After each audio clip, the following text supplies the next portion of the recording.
With that, I will quickly introduce myself and welcome all of you. Thank you for joining us this afternoon. I cannot believe we're right around the corner from April, so I hope you're all enjoying this nice weather that we've had recently, and happy spring. So my name is Samantha Marshall. I am the Associate Director of Alumni Engagement at the University of Toledo Alumni Association. I oversee and assist the Honors College with alumni relations. So that is my role here today, to meet with all of you. I see some familiar faces, some new faces, looking forward to hearing from all of you. But I would like to introduce our biggest cheerleader. I feel that Mr. Doug Rammel has had more to do with the Honors College than I have these last couple of months, and it has been such a great help connecting with our fellow alumni. But Doug, would you be willing to introduce yourself to the group? Oh, he might be frozen. Is he frozen? Yeah. There you go. I think I'm back. Am I back? You're back. Yeah, well, my dog's on my internet, so so it's been cutting in and out all day today. But so hey, welcome everybody. It's great to see some familiar faces, which is cool. What I wanted to do is kind of go quickly around the room. We have, it looks like 16 or 17 folks here today. So let's let's kind of keep it brief, and then Heidi, I'll ask you to kind of go last, because then we'll have you kind of give us the quick Honors College update. And then Mallory, we'll have you go very last, since you're our kind of featured speaker. So Paul, you want to introduce yourself, unmute yourself, and kind of introduce yourself? Sure, real quick. I graduated from UT in 1970, degree in Russian studies, went on for a master's in European history. I was a teacher at Yavapai College for 28 years. I taught Western Civ and liberal studies courses. And let's see, that's my short intro. Perfect. Alan, you want to go next? Sure. Alan Lapp. I was in the honors program from 65 to 69. Graduated 69, went on to law school at the university, graduated from law school in 72. Spent my career with the Ohio Environmental Protection Agency as chief hearing examiner and deputy chief counsel, and retired a number of years ago. Cool. Rebecca, do you want to introduce yourself? Yeah, sure. I'm Rebecca Dangler. I am currently a student at the University of Toledo, and I will be graduating here in a couple of weeks with my bachelor's in accounting with honors. And I'm an honors ambassador, and I'm also one of the two student board of trustee members. And I'm really excited to be here today. Cool. Congratulations. Elizabeth, if you wouldn't mind introducing yourself. Hi, I'm Beth Siglemeyer. I'm also a current student at the University of Toledo, and I'm a third year majoring in chemistry and minoring in green chemistry. And I'm also an honors ambassador. So it's nice to meet you. Well, welcome. We're excited to have you kids with us. Sam, you want to introduce yourself? Hi, everyone. Thanks for having me. I'm Sam Dooling. I graduated from UT Honors in 2017, and I'm now a research analyst for the Ohio Legislative Service Commission, which is the state agency that conducts research, writes laws, and staffs committees on behalf of the state legislature. Well, congratulations. That's a cool organization. Thanks. Rami, introduce yourself for anybody that might not know you. Hello, everyone. My name is Rami Musa. I am a second year student at the University of Toledo. So it's my second year in the honors program. And I'm a biology major with concentrations in pre-med, with pre-med concentration and neuroscience. I'm also an honors ambassador and a presidential scholar along with Elizabeth. Yes. Cool. Great to be here. Hey, thanks for recruiting your cohorts, by the way. So, Donovan, you want to introduce yourself? Hey everyone, my name is Donovan Nichols, and I am a 2004 graduate of the honors program and a current doctoral student. I got both my undergrad and my master's at the University of Toledo, and now I'm working on my third degree from the University of Toledo. I just can't get enough. And I recently left my position from the University of Toledo, where I worked for 6 years in student involvement and activities, to start my full-time career in speaking. Great, great, great. Bob, not that you need any introduction. You want to introduce? Oh, Doug, you broke up. I'm hoping freeze? you're. Uh-oh. I'm hoping you're talking about me, so I'm going to jump in. Paul, I'm digging the Gretzky sweater hanging in the background. I'm envious, but very cool. My name is Bob Schultz. I'm the interim associate dean and also the interim director of the Office of Undergraduate Research and Competitive Fellowships at University of Toledo. Interim associate dean, Jesup Scott Honors College. So it's nice to see all of you ambassadors here. Your job moving forward is to keep me on the rails. Good luck with that. Okay, Nick, you want to introduce yourself? Yeah, so I'm Nick Huss. I am an honors ambassador as well. I'm a second year studying biology pre-med with a minor in chemistry. So that's a little bit about me. Perfect, perfect. Carly, you want to introduce yourself? Yeah, I just also want to say thank you all for being here. There's, not going to lie, a little less gray hair on this call than last month, so that's just great to see. But my name is Carly. I am a 2019 honors graduate. I got my marketing and entrepreneurship double major degree, and I'm also an honors graduate. An honors graduate, and now I am a full-time marketing specialist at Mosier Construction. Cool.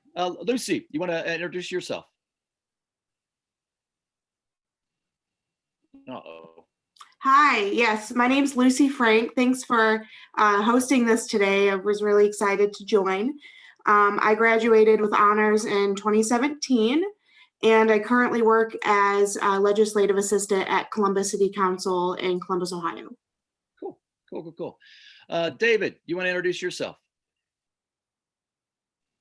Sure.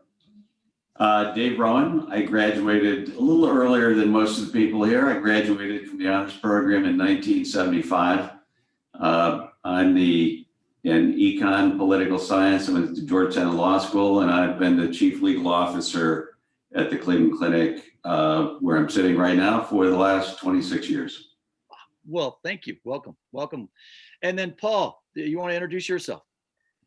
77 grads, Stephanie Duchess and John Trudeau were our all-star couple during my term, but I just graduated from Lucas County Probate Court in January, and I'm enjoying these little meetings we've been having.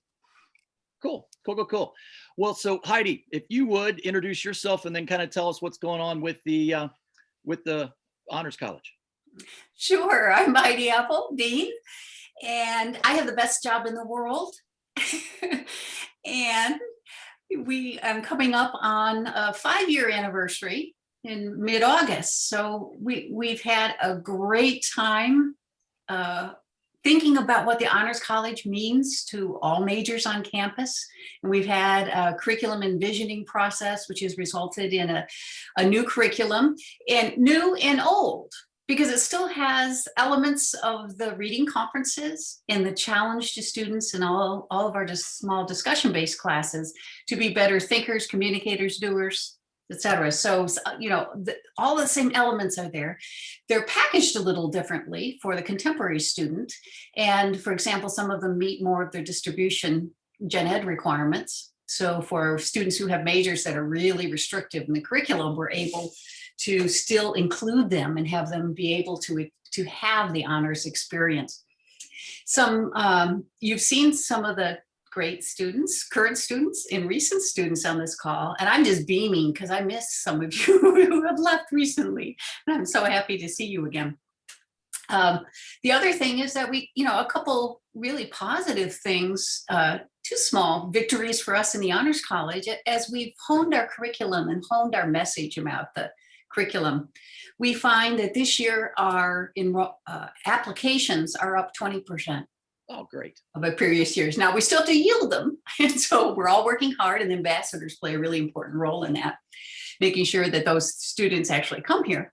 And then the other thing is we've spent a lot of attention on our website so our messaging about who we are and why we're great and why students should come here. And we just learned that our visit rate is up 16% above last year, whereas this is last quarter's statistics, compared to a 13% decrease for the university. So, you know, I don't want to celebrate the university being down, but I want to say go honors, because we're doing our share to pull in traffic and to pull in talented students, current and former. Hey, Heidi or Sam, can you put the LinkedIn group that in the notes, as well as put the website address? That way we can all hit it, because I wasn't even aware that we had a website. So, you know, kudos to you. And I think there's probably a number of things that us as alums can push it out across our social media and our other links to get it some wider distribution. And then the other thing I would throw out is I suspect that a number of us, or at least certainly myself, would be more than willing to talk to prospective students if you thought that might be useful in terms of your recruitment process. So certainly something I've done for other schools and other places. So would love to do that for my alma mater. And I have one more thing I just wanted to add. I appreciate Carly's interest in having more similarly aged alums to connect with, right? But I'm with the gray folks. I color my hair. Spent a lot of money to color this hair. I don't have a full gray, but it's working its way in. But I'm just so glad to have so many of you here today. It's fun to just be able to hang out, because invariably you're some of the more interesting people on the block. So well, I just want to state for the record, I color my hair too. This is actually normally blonde. I just color it gray. So there you go. Mallory, would you like to kind of introduce yourself? Obviously, you are a fascinating person, as I've done a little bit of research on you, chemist as well as volleyball player. So I'm very interested to hear how you got to Toledo and what your experience was and how Toledo helped form your direction. And then, of course, you end up as a volunteer down at UT, the other UT, getting your PhD and then somehow you end up in Alaska. I'm still trying to figure out how that happened. Trying to save the world. So very interested to hear your story.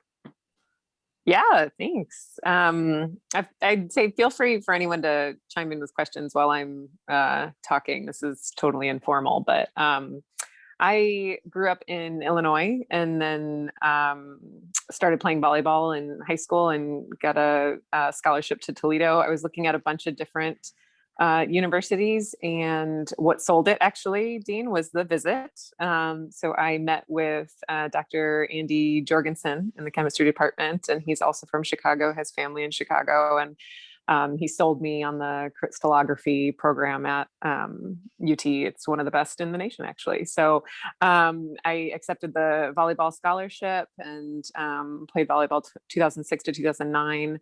Back when Kate Bean was our outside hitter, if any of you remember her, the big redhead outside hitter. She was pretty good in the MAC. And then in addition to chemistry, I joined the honors program and loved what that added to my curriculum on top of the kind of physics, biology, chemistry courses I was taking, calculus and math. I was able to take language and reading and politics and poetry and all these other things. And those were some of the classes I enjoyed most, actually. So I ended up minoring in Spanish as well as criminal investigation. So spent some time in a couple of going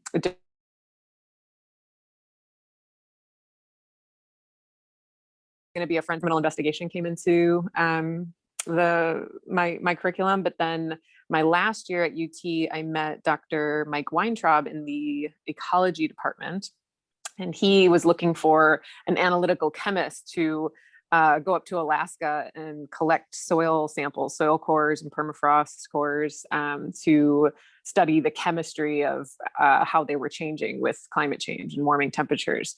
So I was shipped up to Alaska for 4 months, got up there just as the sun was coming back in April after a long sleep. And there were probably 12 other people at this remote research station without running water along the Hall Road. If any of you have watched Ice Road Truckers, that's how we got up there. We drove up the Alaska Pipeline Hall Road, and they threw me in a tent, and I said, what have I gotten myself into? But I ended up falling in love with it. The research was really cool, and I loved thinking about chemistry applications. So like how can I use my analytical chemistry background to start answering larger questions about climate science and energy security, things like that. So that's what took me to Oak Ridge National Laboratory down in Tennessee. They had this interdisciplinary PhD program, energy science and engineering, that allowed you to get your PhD in your scientific concentration. So I focused on analytical chemistry, worked in the chemical science division at ORNL.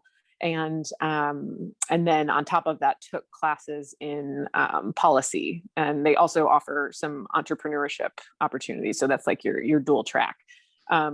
So I finished my degree there and studied same questions that I found through Mike Weintraub's lab at Toledo. And while I was up there, I started noticing the impacts that climate change was having on the local environment and the communities, and started thinking about energy security issues. You know, if the permafrost is thawing and this pipeline is literally melting into the earth, what is that going to mean for these local populations and our lower 48? And then kind of turned my eyes to the sea as well, the maritime environment, saw the sea ice recession and started thinking about those national security issues, and found myself on a climate security panel in Knoxville, Tennessee, with a couple of admirals. And one of them was on the board of the Center for Naval Analyses, a federally funded research and development center, FFRDC. So it's like a think tank of sorts in DC. He sold me on talking to his friend Catherine, who's our CEO. He said you should have a chat with my friend Catherine, and within 3 months I was hired and finishing up my PhD rapidly so that I could come out and take the job. So that's where I am now. I'm in DC working for CNA as a research analyst in the operational warfighting division. So we do defense analysis primarily for the Navy, but also Marine Corps, Coast Guard, DoD, Office of Secretary of Defense more broadly. My portfolio focuses on Arctic maritime operations and security, but I've looked at everything from cyber readiness standards and metrics to building tools that allow our sponsors to align the capabilities of a particular platform, like a aircraft carrier, a destroyer, to that of a staff in the Marine Corps. You know, how can they better integrate and become more interoperable to enhance warfighting capability? But all of it kind of falls under operations analysis. So the idea that CNA likes to bring to this operations portfolio is to hire scientists, use our training in the scientific method, identifying areas of uncertainty, assumptions made, things like that, to solve DoD issues. So that's where I am now, but I love to stay connected with Toledo. I have fond ties to Toledo, fond memories. I met my now husband there. We've been together about 10 years, just got married last year though. With how much of a struggle of a year it was, we're like, let's do it. Let's just make this year memorable in one way or another. So many of you may know him. His name's Tony Bova. Liz, you may have heard his name, maybe not, but he helped start the Green Fund and was one of the early students in the green chemistry courses. The first year that they were offered, he was one of the students. I think that was like 2013. And he took all of that knowledge and started a business and has gone down that entrepreneurial track. But we're both chemists, and so we keep in touch with the chemistry program and have friends on the faculty. So thanks for having me. Thanks for letting me share my story, and happy to help out in any way that I can. Mallory, I have a question. Yeah. I'm not a scientist, and I've never heard the term green chemistry. I wonder if you could give me a short lesson in what that means. Well, I hate to put her on the spot, but Liz, would you like to talk a little bit more about that and how Toledo is approaching green chemistry?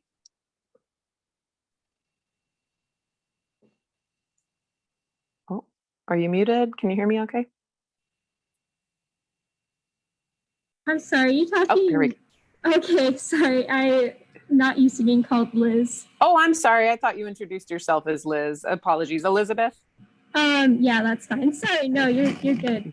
Yeah, so green chemistry is basically about taking what you know as a chemist and applying it in a way that is most economical, most best for the environment and best for the people you're trying to serve. So it's not exactly like environmental chemistry where you're like looking at trying to like save the environment through chemistry. You're trying to just do your chemistry in a way that is least impactful on the environment. And it basically takes like, well, in the classes that I've had, we learned about really trying to know, like, sorry, it's a little hard to explain sometimes, but basically you're trying to know like what you're working on, like where it started and where it's going in the future.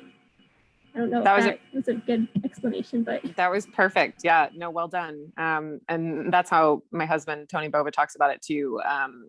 His business is constantly trying to find waste products from industries and create them into value added products. So one of the things that they're looking at is this byproduct of the paper and pulping industry called lignin. It's kind of the glue in all trees and plants, but it's a bunch of really complex molecules that can't be used to make paper, but they have a lot of energy stored in there, and they're biodegradable, bio origin. And so what he's trying to do is take that byproduct and turn it into mulch films. So if you see the big black tarps in agriculture fields, those are actually an oil-based product, and they lay them down to kind of keep weeds down, keep moisture in. But as the plants start to grow, they tear them up and throw them away. So they just end up in the landfill. And so green chemists would say that is not a sustainable loop. So there are probably better ways that chemistry can help fix those problems. And so they're trying to create these lignin-based biodegradable mulch films that you can lay out on the agriculture fields, and they can be tilled into the soil and actually add carbon and nitrogen and other nutrients right back into the soil, and they never go to the landfill. So it fixes the waste stream in the paper and pulping industry and reduces costs in the agricultural industry. Interestingly enough, I actually have investments in a biodegradable plastics company Good investment. in Cambodia. I mean, and so they're literally trying to remove the traditional plastic grocery bag from the entire country. And the way they're doing it is they're using it's almost like a cattail family pulp that they pull that grows wild in Cambodia. They mill it, they extract the pulp from it, and they're able to create a biodegradable plastic out of it that then can both be recycled and can be composted. Obviously the whole goal for me is that we prove it works over there. And then obviously we drive a way to get it from cattails or other kinds of products that could be grown here in the States and then grow from there. It's a very active part of the startup economy, I would say. Yes. Yeah. Thank you for enlightening me, Mallory, Elizabeth, and Doug. Well, hey, so Mallory, talk a little bit about how you balanced, obviously, the honors program, chemistry, and volleyball. I mean, that's not something small to balance. And I'm curious as to your recruiting process. What part did the honors program have in helping you arrive to Toledo versus other programs you could have gone to?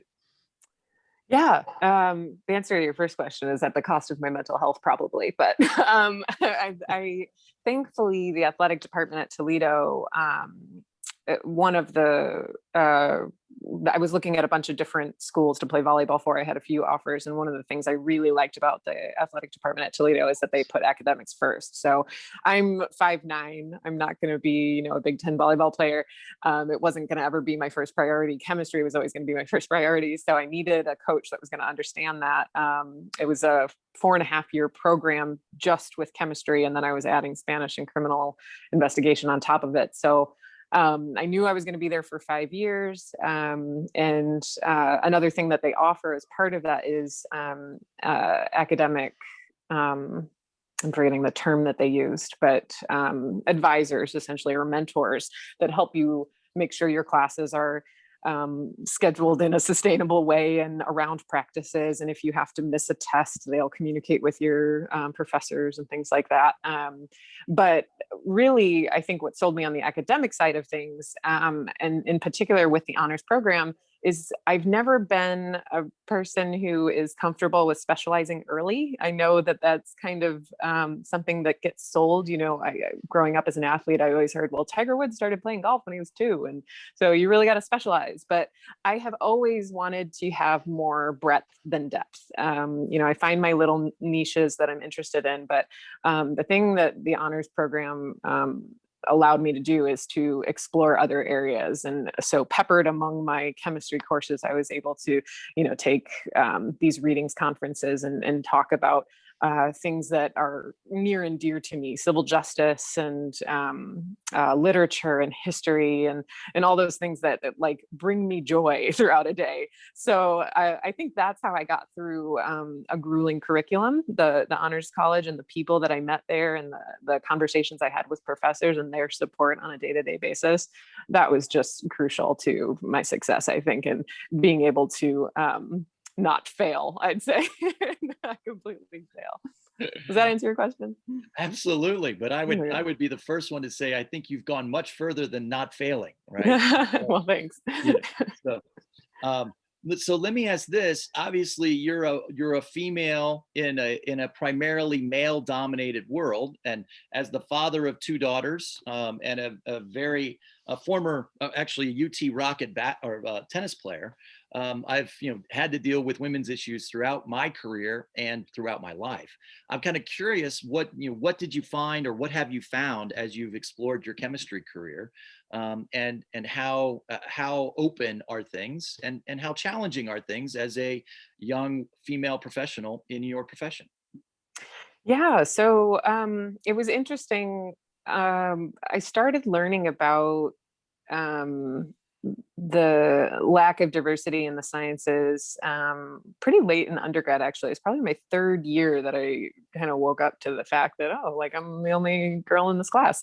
So that kind of started me on my journey of really wanting to figure out what was going on there. And so you'll often hear about, like, we need to get more girls in STEM and things, but before or all the way up through K through 12, there's equal interest and representation of girls who want to be in science, who are good at science. They actually outperform the boys, if I'm being honest, at that age. And then it's really in college where you start to see that leaky pipeline, or girls deciding to go into other areas. And so in graduate school, I actually started a group called Pipeline, and it was a bunch of scientists, men and women from all different fields. And we got together for the social aspects, the civil justice aspects, but really we wanted to start digging into like the stats. What's driving some of this? What are the causes that are leading to women leaving these fields?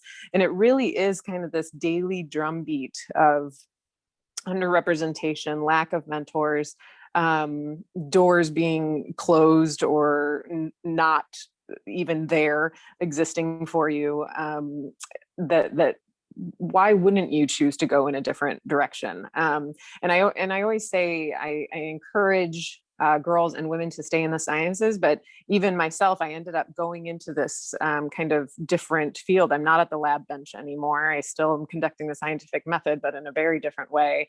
But I chose to go into a field that, again, is very male dominated. The military is very male dominated, dealing with a lot of the same issues. So at CNA, we actually look at some of these representation issues. And we just got done with a study that looked at integrating women into the Marine Corps and how to do that in the right way. And so they're asking a lot of the same questions too. And it is a challenge. It is something that I think is really important to be thinking about, because they're not just women's issues. I think if we want to be at the forefront of innovation, both science in the scientific world as well as in the military, we need to have as many brains at the table. They may not all be doing the same thing. So I think the first thing that people think is like, well, women are smaller. Being in the military is not about being big or a powerful fighter. There are so many jobs in the military, so diverse. And so we need to have the best people, the brightest people in the right positions. And I think that diversity is key to that. And it's not just women. I think we need more people of color. We need people who speak all sorts of different languages. So that would suggest ally and partner relationships. So yeah, it's a really important issue. It's important to me too. Cool. Mallory, have you read this? Have you read this book, A Woman of No Importance? I haven't, but you've piqued my interest. Okay, it's about Virginia Hall, who during World War II led the entire French resistance movement as a spy. And she ran into the kinds of problems that women run into in male-dominated fields, but especially after she retired and joined the CIA, even though she was the absolute best spy in France, leading the resistance, at the CIA, she ran into all kinds of blocks and obstacles, and they would not recognize what a brilliant spy she was. And eventually she quit in frustration at post-World War II. She worked a bit during the Cold War and then just quit in frustration because she was getting nowhere at the CIA. So it's a great read. I mean, it's unbelievable what she did in France, the risks she took and the intelligence she put to work at her job, being the most successful spy in France. Spasiba, sir. I will check it out for sure. It sounds interesting. Yeah, I think that was one of the first things I learned too when I got to CNA, that women have played an integral role in the Middle East in establishing relationships and conducting some of that statecraft and collecting information and intelligence. So I am looking forward to it. I've got my weekend read. Thank you. Has that included Queen of the Desert? Pardon? That's another case. There's a book called Queen of the Desert, I think the name, and it's about a woman whose last name is Bell, I think, who gathered all the initial relationships and intelligence prior to the divvying up of the Middle East after World War II. It's a fascinating read. And oh, thank you. There are a bunch of them like that. Lucy was a political science major too, right? Yes, as was Sam, I think. Lucy, do you see that in your field? That's a field where there's been a lot of press about the representation of women being lower and perhaps the treatment being poor in that and economics. Yeah, that's a large question. And so Sam Dooling and I both live in Columbus, where we've been friends, met in that honors college. Yes, there is an issue with that. I will say, from my experience in Toledo politics, having worked in the mayor's office before moving to Columbus and working for Columbus City Council, I think it's a little different depending on where you are, what kind of, for me, I'm in municipal government. So depending on how big or small a city might be, might change some of that. but I also know that there are people who, especially in Columbus, are fighting that stigma, fighting the women's equity pay. And an example would be Councilmember Elizabeth Brown. She is the daughter of Senator Sherrod Brown. And so has a nice family line there, but she does a lot of great work in that realm. And then, it's a little bit different between government and politics in Columbus. But I work at Columbus City Council. For us, it's all the same party, very progressive. So I want to say that I have it a little bit better than maybe other situations. But I will say, even with that, there are some issues even at Columbus City Council. So, but it's something that people talk about a lot more now than maybe 4 or 5 years ago when I was first getting into it. And so that's what I'll say to that. Well, it's interesting, Lucy, how change has happened over time. Because oddly enough, one of my prior lives, I actually worked in politics. I ran Sherrod Brown's campaign when he was Secretary of State back in 1990 in Hamilton County down in Cincinnati. But all of our precinct captains were male. And so I was and they were all white too, oddly enough. And so I was the guy who kind of came down there and said, hey, hold a second. We got to change this up. Obviously, there's a lot more Dems that are female and African-American and people of color. And of course, I was then just a recent grad from Toledo. I had been student body president at Toledo, and we had made a big deal about having a representation from the Black Student Union and from the International Student Association and elsewhere in student government. And I was just completely floored that in real world politics, that wasn't the same ideal. That wasn't the same work. And so it's fascinating to see how we're still battling and still fighting some of those same challenges, 30 some years later, which is just amazing. So. Well, and I will say, Mallory, just like the work that you're doing and highlighting the potential disparities and whatnot in your field, I feel empowered to even think more deeply about my own. And so having all of the different fields kind of going through this process over an amount of years I think it helps everyone. So I just wanted to say thanks for that. Oh, and thank you. Yeah, I mean, you're totally right. It's a team effort, a group effort. It's not just going to be the underrepresented groups that are going to be able to pull ourselves up by our bootstraps.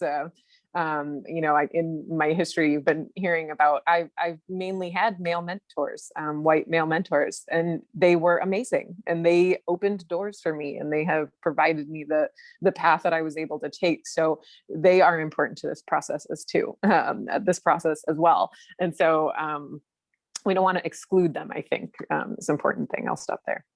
Well, hey, Mallory, actually, let me ask a question kind of following up on that. How did you identify those mentors, right? And did you find them? Did they find you? And how did you then cultivate them? How did you build that relationship? And how did that ultimately end up benefiting you? I will say, the mentors I talked about, Dr. Weintraub and Dr. Jorgensen, both kind of fell into my lap. They were chance meetings, but I did seek out a female mentor while I was there, the late Dr. Nina McClelland. She was the dean of the college at the time. And I, for the life of me, can't remember who told me this, because it wasn't just a spark of inspiration, but someone told me, hey, just reach out to the dean and ask her to go to coffee. And I was like, what? I was a freshman, I think, is the first year I reached out to her. But she was all for it. We sat down, we had coffee, and then developed really a friendship over the past decade. I've kept in touch with her. She was invited to our wedding and recently passed. So she was core to my development, I think, as a woman in underrepresented fields. She was one of the first female chemists, really. I don't know if many of you don't know her. She's integral to the clean water research Policy Act. I think I'm probably getting the name wrong, but and water in Ohio, Michigan region, that research right now has just ballooned. And so a lot of her early work in establishing policy and procedure in that space is really important. But a dear friend and a dear mentor, and she introduced me to a few mentors at Oak Ridge National Lab as well. Her network is far reaching. So I found another female mentor down in Oak Ridge, and she introduced me to a program, the Lindau Nobel Laureate meetings that take place in Germany every year, and introduced me to the application process and helped me write a proposal. And so I was accepted to go to this meeting of 600 young scientists from all around the world, hundreds of countries, who come together to meet with Nobel laureates in Lindau, Germany, this little kind of tourist escape in the southern Germany. And that experience was so eye-opening. I got to meet people from so many different countries and hear about the issues that they're interested in, and hear about their research and what they're looking at. And I still connect with those folks on LinkedIn, and have some folks here in DC that before COVID, we'd touch base and have coffee. So I think that seeking out those female mentors and just asking for their advice, and maybe through venues like these, was really helpful to extending my network, and probably got me to DC, to where I am today, finding people through those networks. Cool. You know, I look back at my career, both at Toledo and elsewhere, and it's been what appears to be a series of happenstances, literally things that connected that. And the interesting part is that in many ways I made some of those connections happen, or I had done the work and had the confidence that when those connections happened, I was willing to knock on the door. I was willing to answer. I was willing to say, hey, right? And so I think one of the things, particularly for the students who are on the call, don't ever be afraid to ask. The vast majority of human beings want to actually be helpful. And they actually, you know, there's some pretty strong sociological studies that have been done that the easiest way to get something from somebody is to ask, because the vast majority of us want to actually do something that benefits other people. And to your point, Mallory, there tends to be a lot of opportunities, particularly in today's world, that even with the internet, even with websites and all that kind of good stuff, that go unapplied for or unknown of because people don't know about them, people don't know how to get there. And I think one of the things that other schools, you know, you look at the Ivy League and kind of other more traditional, power bases, they've always known how to network, and they've been able to network through their social structures. You know, I was a blue collar kid that grew up on a farm, right? So I had no social structure.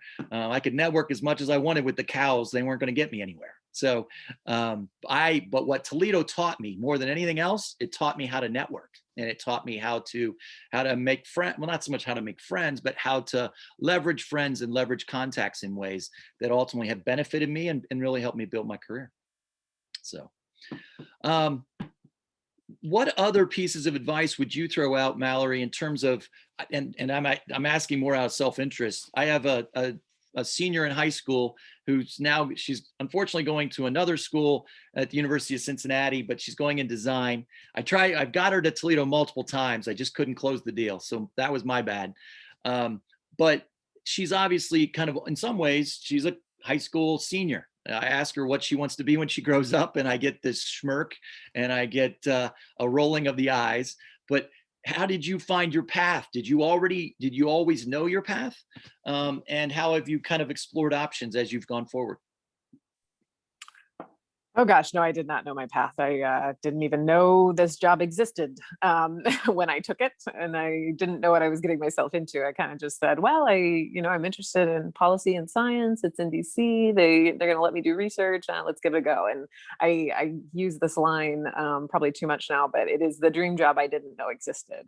I get to do research and use the skills that I learned through my science degree. But they send me to the field to work alongside our military and find out what their greatest challenges are, what's keeping them up at night. And so I'm right there with the decision makers, figuring out what questions they need answered, and then turning around and going and using my expertise to do that. And I found that that is really what I wanted to do. I didn't want a particular job. I didn't want a particular salary. I wanted something that would give me purpose on a day-to-day basis. So I think that that's the advice I would give to my 18-year-old self is don't focus on trying to get to a particular position or a particular job.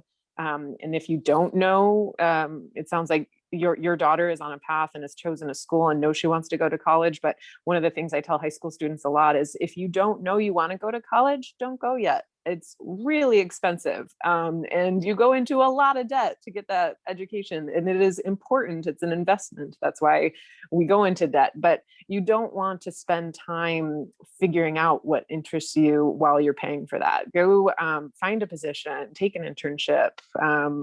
There are, for the chemistry students on the line, for the scientists, there are lots of lab tech positions that are paid. And it allows you to see if like research is your thing, if that's what you want to do. And it gives you insight into what those types of jobs are. And you start working with the grad students and the professors that are in that space and learning about the research and how they talk and the acronyms they use and all of that stuff. And it allows you to save up for school as well. So yeah, I think that's the advice I would give is don't rush into it and don't think that you're going to have one path. Kind of think about it as you have 5 or 6 futures that you could adjust to and hop over to at any point in time. I still joke to myself that I have this future where I go and I live on a farm. It's kind of a dream of mine to like own cows and chickens and to do that. And so Doug will help you with networking with them, Mallory. If you want to learn how to network with the cows, Doug will help you out. Hey, it might happen someday. It's not as beautiful and romantic as everyone makes it out to be. I'm just going to tell you. But yeah, so keeping multiple futures and those paths open and never closing off a door artificially. I think I have people reaching out for coffee all the time. And I find sometimes in DC, it moves really fast. And some people think they don't have time to have a conversation outside what they're currently working on right then. But I would say try not to fall into that trap and make time for conversations about things you haven't thought about before, or people who challenge you and things like that. Yeah, I think that's great advice. Thank you for sharing that. Hey, Bob, you put in over here in the chat, a big part of growth is showing up, making risks, not taking risks, and learning to fail early, learn and get on. I agree with that so much. And I think, kind of going back to your comment, Mallory, the world is changing so rapidly that if I don't think any of us know what our dream job is going to be, because all the jobs are changing so dramatically, so quickly.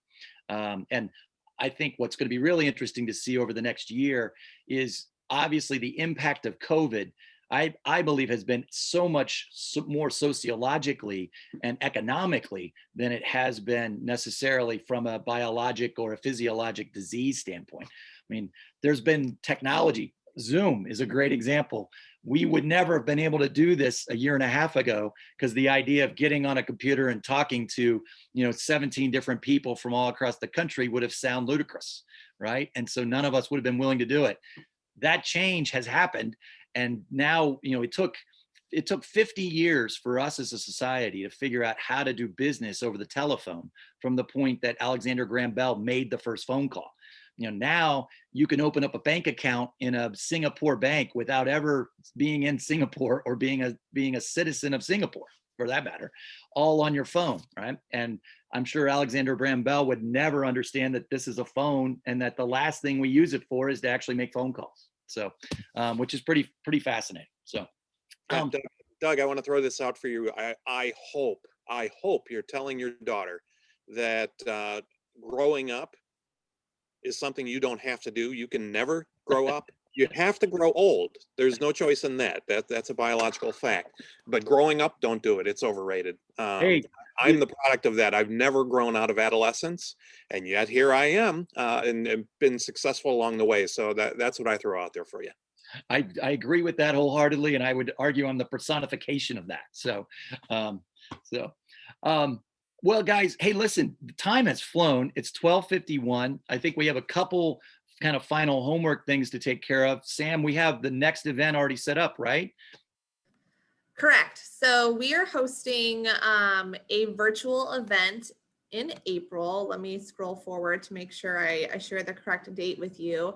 And the number of times I've tried to say this word, Heidi, you're going to have to correct me if I completely butcher it, because this is not my field. But on Friday, April 23rd, we're going to do something a little bit different. We're going to have a theme to our alumni networking event. We have an honors alum, Burr Zimmerman, who is going to present on intrapreneurship. And one of our alums on the call today, I'm never going to let you live down the gray hair thing, because the whole entire time, Carly, I'm like trying to look in the thing, see if you can see my gray hair. So that's forever going to be in my brain. Thank you. Carly's been helping us with developing some language for that event. So we're really appreciative of all of your help on that, Carly. But keep an eye out for an invitation. We have some honor students we're going to work with to help moderate that and ask some really great questions to Burr, and hope you will all consider joining us. Our goal is to continue to try to provide these virtual opportunities to stay connected. So some months we might do more of the informal networking. Another month we might have a theme and featuring an alum, but our goal is to really continue to have these virtual events. I hope you're all enjoying them as much as I am. It's been absolutely fantastic to get to know all of you. I will note, I dropped this in the chat box. I don't know that we mentioned this in Mallory's intro, but if you haven't figured out already, she is a super genius, and she was awarded with the Young Alumni Award. I want to say that was my first year here. Was that 2017, Mallory? I couldn't find the date. I don't know if you recall. It was a few years ago. It was 2018. 2018? Yes, because I was just graduating and had just gotten the job, and I was able to, like, Toledo was actually one of the first people I was able to tell, like, I'm done with my education, I got a job. I remember I just got hired into the alumni office in September, and then homecoming was that October, where we had all of these distinguished alums in the same room, and we got to watch your video with all of your accomplishments, and I am sitting in the back of the room like, I need to step my game up. Oh, no. Just listening to all of your great I thought accomplishments. the same thing, so. Yeah. So thank you for joining us today. Does anyone have any, did I miss anything, Heidi? Is there any other notes that you wanted to add about upcoming events? Well, only come back and join us. And if you have ideas for events and themes or unthemed, I think Carly's working on a young alumni event series, which may appeal to those of you without grade. And even if you're prematurely gray, it's okay. So, but stay connected with us. Join us when you can. Ask questions and spread the word if you know of other alums. And we use the term honors fairly broadly. If your friend didn't graduate with an honors medallion but is honorly, invite them along. It's really, we have a lot of students who didn't graduate with a medallion but took honors courses and have kind of that honors perspective on life, which is to ask, and do. So, so thanks for being here today. So just to kind of wrap things up, thank you very much for everybody coming. I would urge you to check out the UT Honors College webpage, which is posted over in the chat. I would urge you to join the LinkedIn Honors College alumni group. So the more that we can network, the more business we can do. Just as a slight paid advertisement, I am a venture capitalist. I invest in startup companies. So, Mallory, if your husband needs another investor, feel free to connect us. Or if anyone else has got some interesting ideas, we're always willing to talk about interesting ideas. So, I think there's a number of things that are going on. I was just looking for, but of course I can't find it. A history professor at Toledo just published a book on the politics of New York of New York City and the robber barons. And it's a fascinating look at the interplay of political power and economic power. And I'm not sure how, but I was on some sort of an invite list. He just did a panel presentation with a professor from Columbia and a couple other places who analyzed his book. Fascinating. So I went out and bought the book. So not like I have another thing to do, but it's a great book. And so Jeffrey Broxmeyer. Yes. Yes. Yeah. And that, well, if you get a chance, I'm sure it's out on YouTube someplace. The discussion of his book was just kind of fascinating. And and given today's political environment, obviously there's a whole perception of robber barons being president and so on and so forth, right? So not to get into politics, but it's a fascinating look of how the two intertwine. And obviously it's something that I end up living every day. So I would encourage you to do it. And it's all happening in the shadow of the clock tower, which is pretty cool. So, well, with that said, we actually are going to finish a couple minutes early, this will be the first time we've ever done that. But thank you very much, Mallory. You did a great job as our featured alum. Anyone else that people would like to nominate or recommend, please let us know. We are pulling together a couple themes. We're looking at one, what's specifically on medical or medical research. We're looking at one in politics, and because we've had a number of judges that have been honors graduates. And then obviously the one that's coming up here in April on entrepreneurship and intrapreneurship. So, and then obviously we welcome as many students, current students as possible. I wish I would have had something like this when I was in school. I probably wouldn't have listened anyway, but it would have been nice to at least to get some of that advice. So thanks, guys. Thank you very much for the time. Take care. Thanks, everyone. Go Rockets. Bye. Go Rockets. Thank you.